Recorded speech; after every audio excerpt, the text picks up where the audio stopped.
In the opulent stillness of a palace carved from alabaster and gold, where the scent of roses never faded and diamonds shimmered even in shadow, she reigned alone.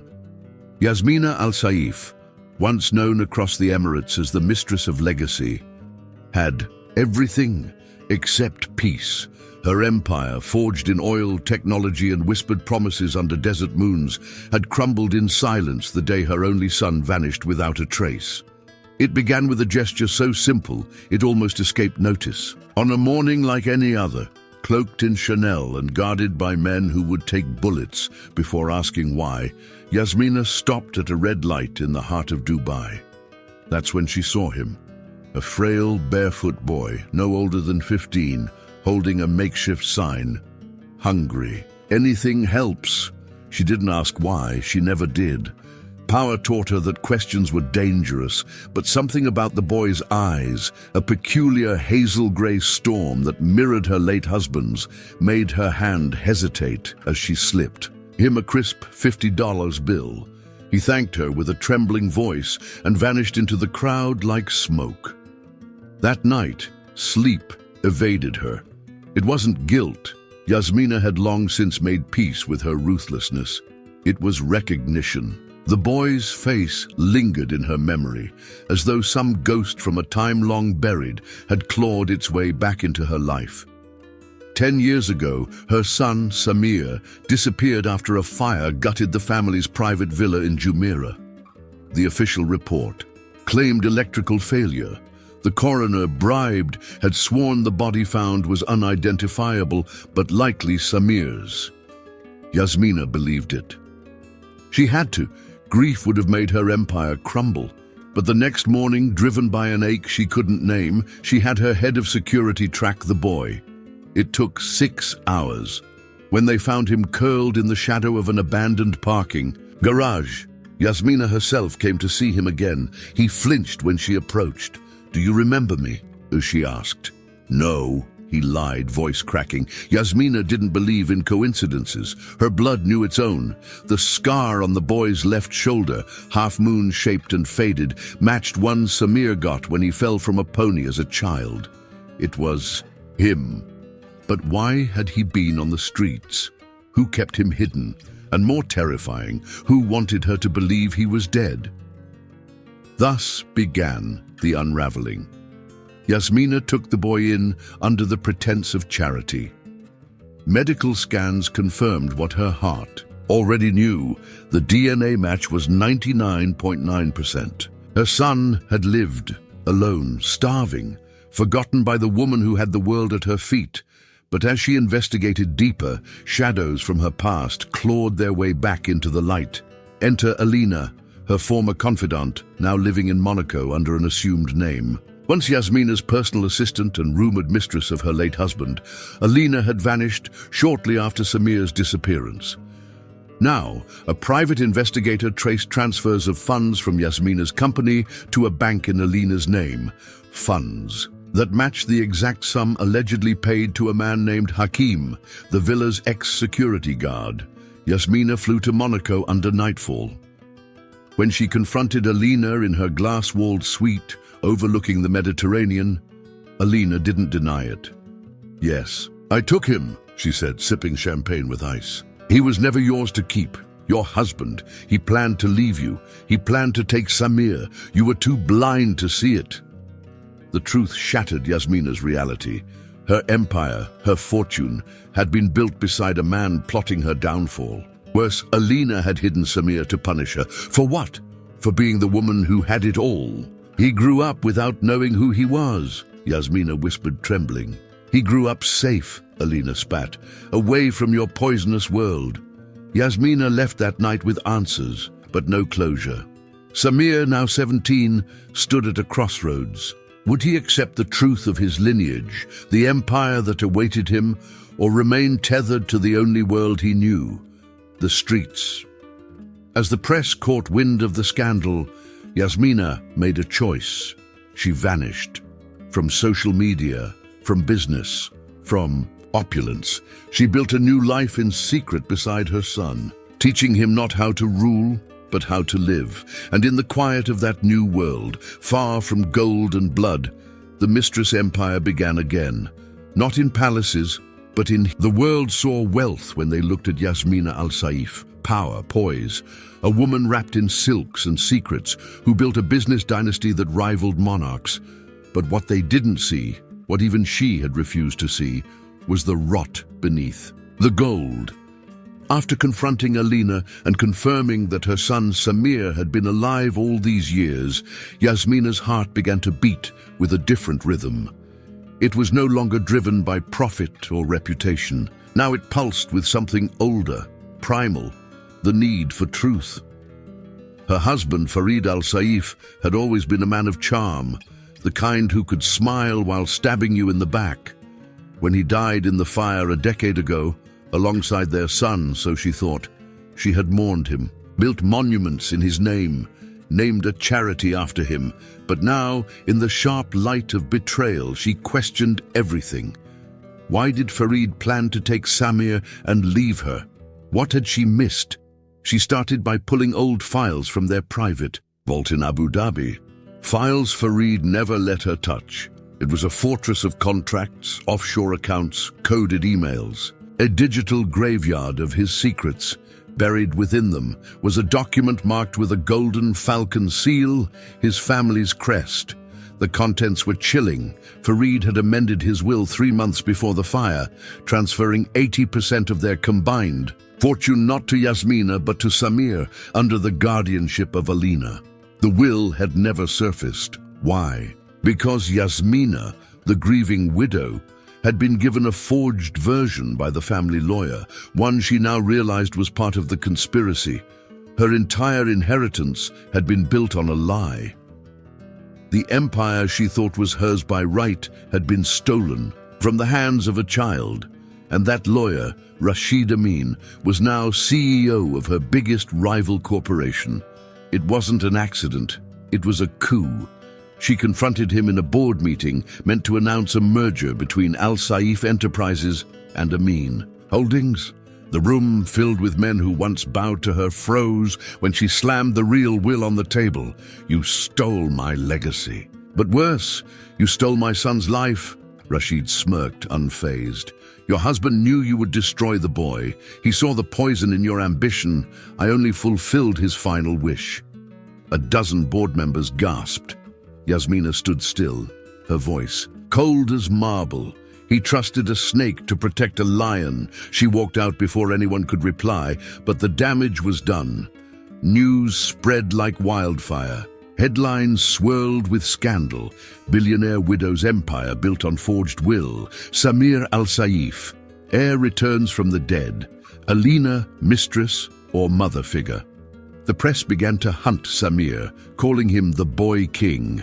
Yasmina was forced to move him to a secured villa under a false name. But it wasn't enough. One night a message arrived, etched into the skin of her favorite Arabian horse, its flanks sliced open with chilling precision. Return what is not yours. The letter was unsigned, but she knew. This was no business. A rival. This was family. The Al-Saifs were royalty in everything but name, and royalty does not forgive disgrace. Desperate, Yasmina returned to the desert palace where she and Farid first wed. She needed answers only the past could give. There, in a sealed chamber filled with relics and diaries, she found an old cassette, recorded by Farid a week before the fire. I failed you, Yasmina. His voice croaked through the static. But I never stopped loving you. I lied to protect you from them, my brothers.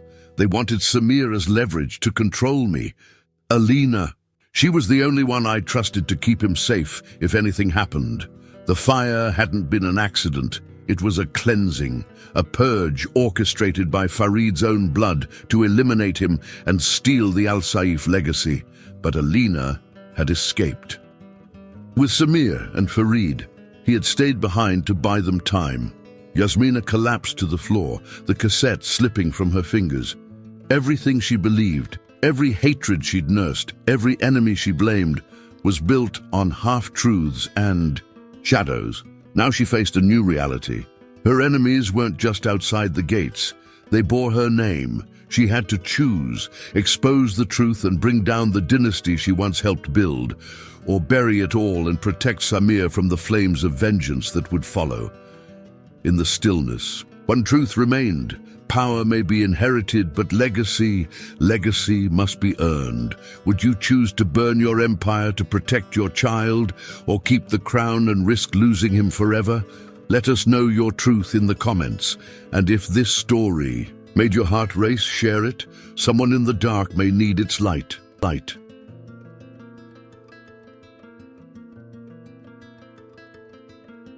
The halls of Al Saif Tower were quieter now, not from peace, but from fear. Yasmina no longer trusted the footsteps echoing behind her, nor the greetings whispered through teeth too white to be honest. After uncovering the betrayal of her late husband's will and the failed coup by Rashid Amin, she knew that enemies did not always come from outside. Some were bred in velvet chairs, sitting in silence, waiting.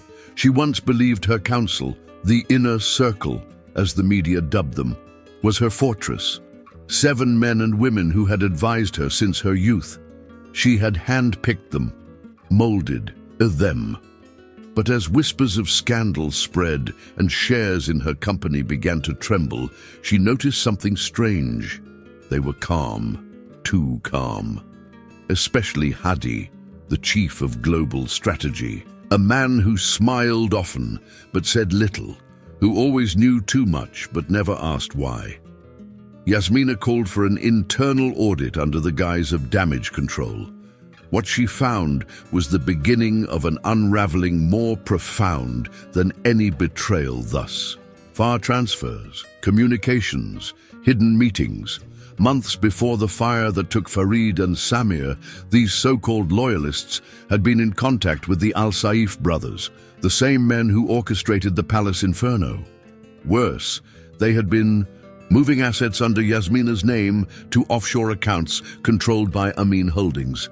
They weren't just betraying her. They were preparing to inherit her.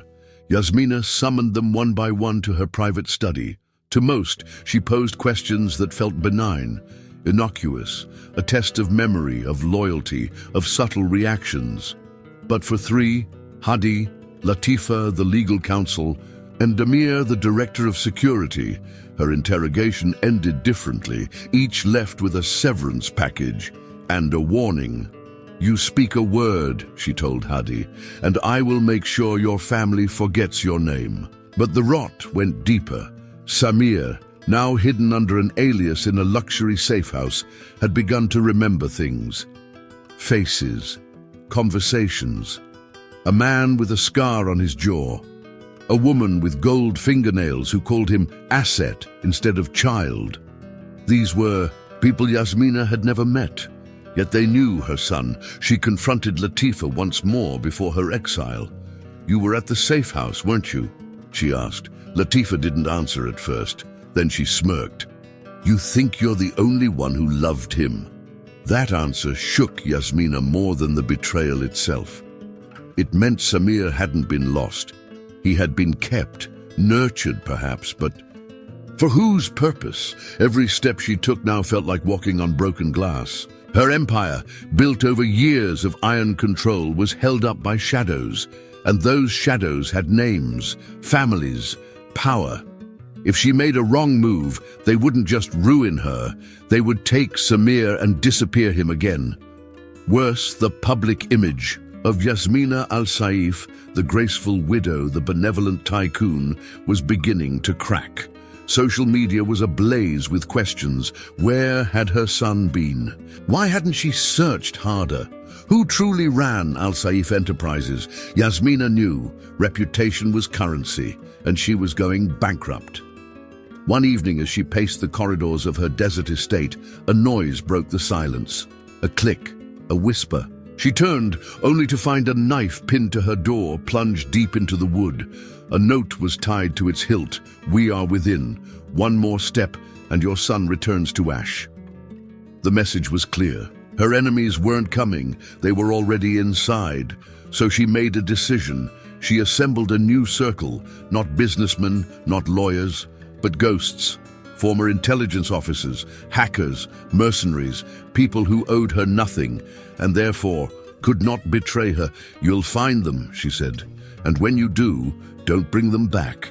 Within days, one of the new operatives uncovered footage from a private club in Istanbul, where Latifa had met with a masked figure. Audio enhancement revealed the words, "The boy must forget who he is, the mother must fall." And that was the final confirmation Yasmina needed. This wasn't about money, it was about legacy. Someone believed that Samir's identity was a threat. Not because he was a child, but because he was a symbol. The true heir of Farid. The only one who could unify the Al Saif fortune under a single, uncontested line. Yasmina wasn't fighting for her company anymore. The villa where Samir now lived was a fortress. Surveillance on every corner, biometric locks, bulletproof windows. But even the thickest walls cannot keep out memory. For weeks, he had drifted through silence, relearning how to eat like a prince, speak like an heir, and trust like a child. Yasmina watched him closely, always careful, never pushing too hard. But something within Samir was changing. Not the street instincts honed through survival, but the awakening of a past too long buried. It started with dreams. Of a red room, a voice whispering names, a melody played on oud strings. Then came the flashes of marble staircases, a ring his father wore, and the sound of burning wood. One night he wandered the estate, following a hallway he didn't know he remembered. At the end stood a locked door covered in dust. It opened easily. Inside he found a private study, untouched since Farid's death. On the desk, half buried under faded letters, was a journal bound in black leather. The pages were filled with his father's handwriting, neat and sharp, each word like a blade. Samir sat and read for hours. Farid's words were not those of a father, but of a man cornered. He spoke of a secret alliance within the Al Saif family, a pact made generations ago that ensured no heir could rise without council approval. The council, a shadow court, had one rule: no heir raised by a woman outside their control could inherit. Yasmina was a threat, and Samir a liability.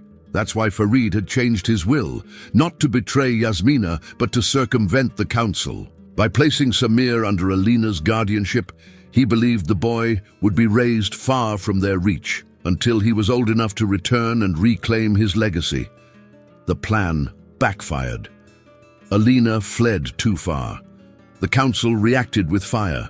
Samir dropped the journal, his fingers trembling. The people who shaped his life, his mother, his father, Alina, had all played roles in a theater of war he never auditioned for. And he was the crown they fought over. He confronted Yasmina the next morning. "You knew about the council?" Her eyes narrowed. "I knew they existed. I didn't know the depth of their reach." "You didn't look for me," he said. His voice hollow. Yasmina flinched. "I mourned you every day." "You mourned a body, not me." The words landed like gunfire. "I was a child," he shouted, "and you built an empire instead of finding me." Silence. Then Yasmina, voice cold as stone, said, "If I hadn't, there would have been nothing left to return to." Samir turned away, but in his heart a storm was rising. The next day a new visitor arrived, a woman named Zara. She claimed to be a former protege of Farid, one of the few outside the family who knew about the council. "I have something you need," she told Samir. "Proof of your father's true intentions, proof that will make the council fear you." She handed him a microdrive. On it were digital files, letters, recordings, Farid's plan to dismantle the council by exposing their corruption to the public. But the plan required Samir's voice, his face, his courage. "You release this," Zara warned, "and war begins. Blood will be spilled. Your mother may not survive it." Samir sat in silence, staring at the screen. He had a choice: expose the council, avenge his father, and fulfill the legacy of the Al Saif name, or destroy the drive, stay hidden, and protect Yasmina from the wrath that would follow. That night, he stared at the stars, the same ones he used to watch from the street, wishing someone would remember him. Now, everyone would. But at what cost? He uploaded the files. Within hours, chaos erupted. Anonymous accounts leaked the data across encrypted channels. News outlets picked it up. The Al Saif Council was real, their corruption documented. Their power fracturing, but with exposure came danger. A bounty was placed on Samir's head. Yasmina moved them again, this time to a remote estate in the Atlas Mountains. "You started a war," she said. "No," Samir replied, staring into the fire. "I ended a silence." But he didn't tell her the whole truth. He hadn't just uploaded the files. He'd signed them with his full name. Samir Farid Al Saif, heir and target. Would you risk your mother's life to destroy a legacy of shadows, or bury the truth to keep your family safe? Tell us what you would choose and share this story with someone who believes blood is thicker than silence. The Atlas estate was carved into a cliffside like a secret confession. Wind howled through its stone corridors, ancient and watchful. Here, Yasmina and Samir waited, mother and son, monarch and heir, fugitives of legacy. But time was no longer their ally. The files Samir leaked had ignited a global inferno. Every media outlet, every financial circle, every intelligence agency now knew the name Al Saif, not for power, but for scandal. And then the summons came. A letter delivered by hand, sealed with wax and marked with the falcon crest. The council called for a reconciliation summit. Neutral ground, a historical fortress in Petra, Jordan. They demanded Yasmina's presence, but the twist, the council also demanded Samir. To verify his identity, they said. Yasmina's advisors pleaded, with her not to go. "It's a trap," they said. "They'll never let either of you leave." But Yasmina had spent her entire life staring down lions. She would not cower before vultures now. And so, under the veil of desert fog, Yasmina and Samir traveled by. Convoy, no flight manifest, no digital trail, just shadows and loyalty paid in gold. Petra awaited them like a tomb. The fortress stood carved in crimson rock, its great doors flanked by guards whose eyes revealed nothing. Inside, a vast chamber lit by gas lamps flickered with tension. 13 seats, 12 filled with men cloaked in ivory and silence. The 13th, Farid's former seat, remained empty until Yasmina stepped forward and sat without invitation. Gasps echoed. One councillor slammed a fist. "She mocks our law. She embodies its failure." But Samir walked beside her, unbothered, unblinking, and that silence was more deafening than any shout. Elder Khalid, the chairman, rose. "You dare bring an illegitimate heir into our house of blood? He is no bastard," Yasmina said. "He is Al Saif by blood and pain." Khalid nodded to the guards. "We'll test his blood." Samir stepped forward and extended his arm. "I bleed red, just like you." The test was quick. The results, indisputable. Samir's DNA matched Farid's. He was the rightful heir. The room fell into chaos. But that wasn't the true eruption. Yasmina stood, a folder in hand. "You think your secrets are safe," she said, "but the world already knows. Your offshores, your assassinations, your puppet regimes." She tossed photos, wiretaps, encrypted emails onto the marble floor. One by one, they fell like stones into a pond of shame. "You are not a council," she said. "You are a syndicate of cowards." But power never bows quietly. Councillor Jamal, long considered the moderate voice, drew a blade from beneath his robe and lunged, not at Yasmina, but at Samir. A gunshot cracked the silence. The guard who fired, it was not one of theirs. From the shadows, a figure emerged. "Zara, traitor," she spat at Jamal's corpse. "You sold Samir's location to foreign mercenaries. He never wanted reconciliation. He wanted a coup. Panic swept the room. Half the council rose. Guards scrambled. Yasmina raised both hands. "This ends here," she shouted. "Your time is over." Khalid stood still. "If you kill us, you kill the spine of your legacy." "No," Samir said quietly.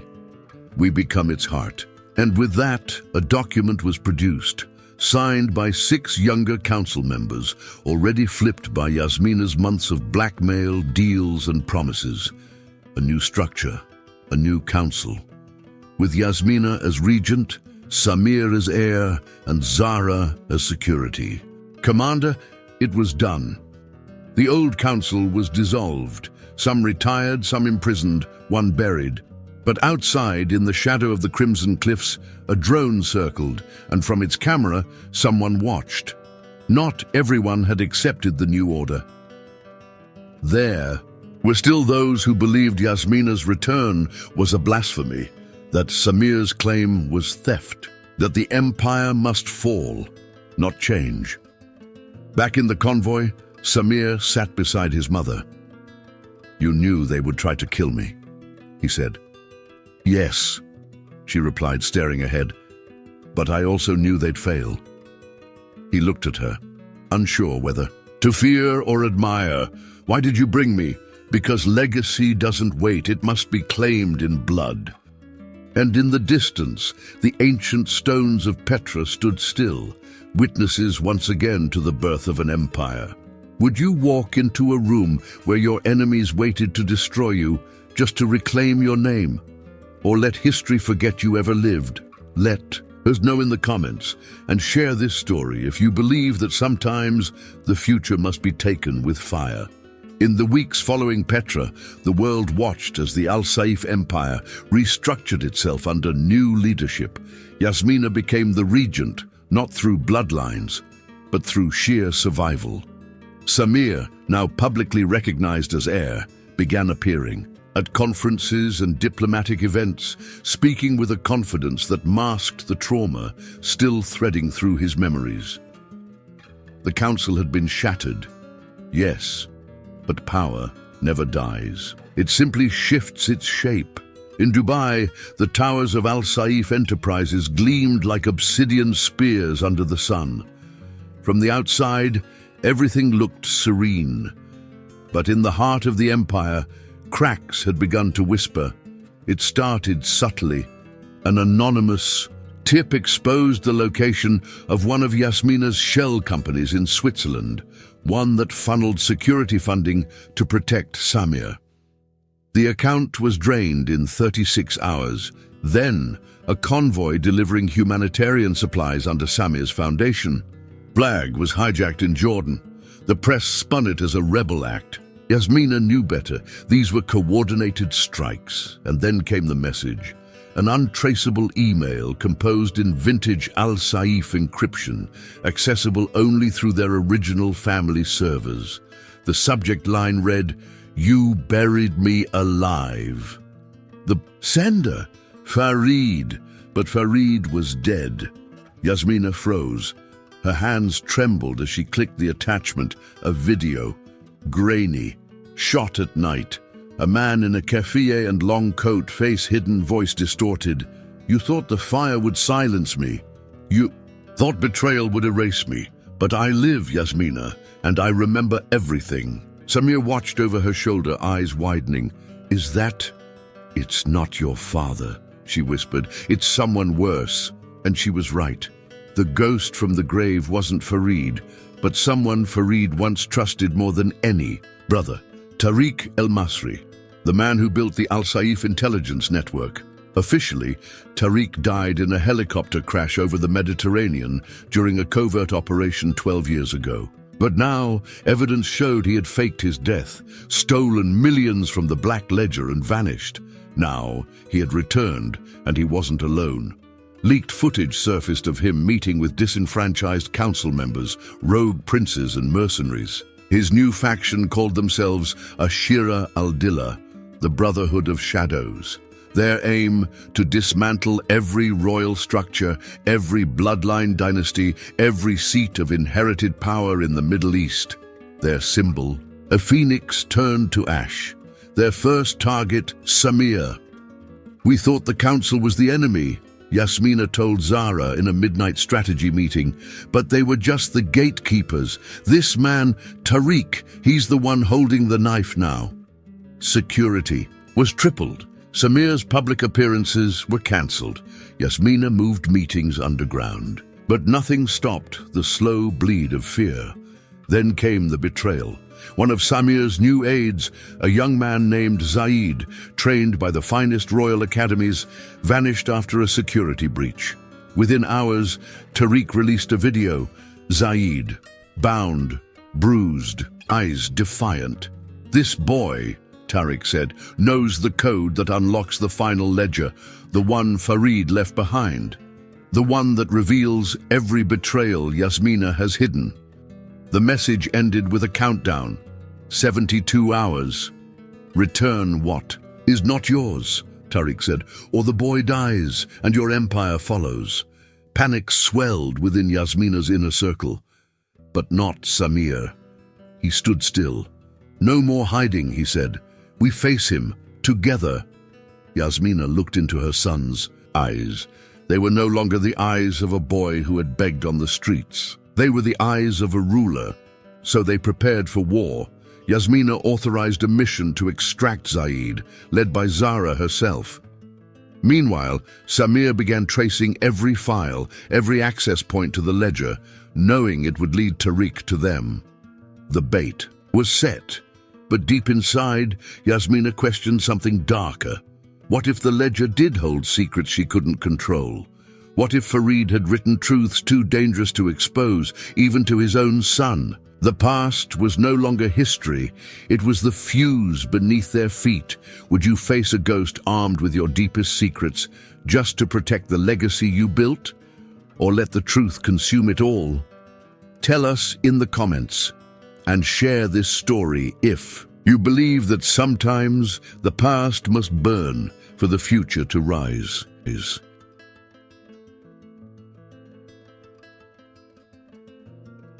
The sun never rose on the 72nd hour. In the shadowed silence of the command bunker beneath Al Saif Tower, Yasmina and Samir stared at the screen, countdown ticking into its final moments. Tariq's ultimatum echoed in every corner of their minds: surrender the legacy, or Zaid dies and the empire crumbles. But as the last seconds fell away, a new image flickered onto the monitor. A black van racing through a Syrian alleyway, gunshots. Behind it, Zara at the wheel, Zaid unconscious beside her. They had done it. Against all odds, Zara had breached Tariq's encampment, taken down 4 of his men, and escaped with the hostage. But the extraction was not without cost. One of Zara's team, Rafiq, her second-in-command, was captured in the chaos, and Tariq, humiliated, answered in blood. A new video was released before the hour ended. Rafiq, bound, was forced to read a statement. "Al Saif legacy is a lie. The blood of its crown is poison. They will all burn." Then, without hesitation, Tariq slit Rafiq's throat on camera. The footage sent shockwaves through every intelligence channel. Financial markets shivered. World leaders issued veiled statements. But Yasmina knew the war was no longer covert. It was declared. Petrol fields bearing the Al Saif crest were bombed in Yemen. One of their satellites was hacked and repurposed to broadcast Tariq's manifesto. He called for the fall of every family who ruled by inheritance, who built empires. "On blood and tradition, you are not royalty," he spat in one broadcast. "You are the ash of men too cowardly to change." Inside the storm, Samir stood alone on a balcony, staring down at the streets of Dubai, silent beneath curfew, glowing with the blue hue of military drones. He was only 17, yet the fate of a centuries-old dynasty sat on his shoulders. Yasmina approached, silent. "You should hate me," she said. He didn't turn. "I did." Once. Now. I just don't know what to believe. She stepped beside him, wind tugging at her veil. I built this empire to protect you, but I see now. Maybe it was never meant to protect, only to possess. Samir finally turned. To her. He left something, didn't he? My father, a final message. You've been hiding it. Yasmina closed her eyes. Then she nodded. She led him into the vault below the tower, a room only she had accessed in a decade. At its center, encased in crystal, lay an old device. Not a USB, not a disk, but a key, a cipher for a secure drive. Locked inside the company's AI mainframe, they activated it. A projection flickered to life. Farid, younger, desperate, hollow-eyed. If you're watching this, he said, it means I failed. And you found the truth I feared you would. He confessed everything, the council, the betrayals, the planned cleansing. But most of all, he spoke of Tariq. Tariq was my shadow, my brother in every way but blood. And I wronged him. I let the council torture his sister as collateral for a failed deal. I stayed silent. I let them erase her. That day, I birthed a monster. Farid had tried to kill Tariq not to preserve power, but to prevent his vengeance. Samir, Farid's voice, trembled. You don't owe us anything. Not me, not your mother, not this empire. You must choose your own path, even if that means ending everything we built. The recording ended, and silence fell. Samir looked at Yasmina. I know what I must do. The next day, Samir held a press conference broadcast worldwide, not from a palace, not behind security, but in the streets among the people. He wore no title, no robe, just truth. My name is Samir Farid al-Saif. I was born into power, raised in its absence, survived its lies. Today, I dissolve the legacy of al-Saif Enterprises. Gasps rippled through the crowd. I am not your prince. I am not your savior. I am your mirror, and I choose to rebuild, not from thrones, but from truth. Reporters screamed questions. Yasmina, watching from the tower, let tears slip silently. He had made the one choice she never could, to burn what was, hers for the hope of something better. But even as the world rallied around Samir's words, a figure stood in the shadows of Istanbul's Grand Bazaar, watching the broadcast on a cracked phone, eyes alight with fury. Tariq. Then we end it all, he whispered. War was no longer a threat. It was the final chapter. Would you destroy your dynasty for a chance at redemption, or preserve a broken kingdom in the name of legacy? Leave your thoughts in the comments. And if you believe truth should never... The sun never rose on the 72nd hour. In the shadowed silence of the command bunker beneath Al-Saif Tower, Yasmina and Samir stared at the screen, countdown ticking into its final moments. Tariq's ultimatum echoed in every corner of their minds. Surrender the legacy, or Zaid dies and the empire crumbles. But as the last seconds fell away, a new image flickered onto the monitor. A black van racing through a Syrian alleyway, gunshots. Behind it, Zara at the wheel, Zaid unconscious beside her. They had done it. Against all odds, Zara had breached Tariq's encampment, taken down 4 of his men, and escaped with the hostage. But the extraction was not without cost. One of Zara's team, Rafiq, her second in command, was captured in the chaos, and Tariq, humiliated, answered in blood. A new video was released before the hour ended. Rafiq, bound, was forced to read a statement. Al-Saif legacy is a lie. The blood of its crown is poison. They will all burn. Then, without hesitation, Tariq slit Rafiq's throat on camera. The footage sent shockwaves through every intelligence channel. Financial markets shivered. World leaders issued veiled statements. But Yasmina knew the war was no longer covert. It was declared. Petrol fields bearing the Al-Saif crest were bombed in Yemen. One of their satellites was hacked and repurposed to broadcast Tariq's manifesto. He called for the fall of every family who ruled by inheritance, who built empires. On blood and tradition, you are not royalty, he spat in one broadcast. You are the ash of men too cowardly to change. Inside the storm, Samir stood alone on a balcony, staring down at the streets of Dubai, silent beneath curfew, glowing with the blue hue of military drones. He was only 17. Yet the fate of a centuries-old dynasty sat on his shoulders. Yasmina approached, silent. "You should hate me," she said. He didn't turn. "I did, once. Now, I just don't know what to believe." She stepped beside him, wind tugging at her veil. "I built this empire to protect you, but I see now, maybe it was never meant to protect, only to possess." Samir finally turned. To her, he left something, didn't he? My father, a final message. You've been hiding it. Yasmina closed her eyes, then she nodded. She led him into the vault below the tower, a room only she had accessed in a decade. At its center, encased in crystal, lay an old device. Not a USB, not a disk, but a key, a cipher for a secure drive. Locked inside the company's AI mainframe, they activated it. A projection flickered to life. Farid, younger, desperate, hollow-eyed. "If you're watching this," he said, "it means I failed. And you found the truth I feared you would." He confessed everything, the council, the betrayals, the planned cleansing. But most of all, he spoke of Tariq. Tariq was my shadow, my brother in every way but blood. And I wronged him. I let the council torture his sister as collateral for a failed deal. I stayed silent. I let them erase her. That day, I birthed a monster. Farid had tried to kill Tariq not to preserve power, but to prevent his vengeance. "Samir," Farid's voice trembled, "you don't owe us anything. Not me, not your mother, not this empire. You must choose your own path, even if that means ending everything we built." The recording ended, and silence fell. Samir looked at Yasmina. "I know what I must do."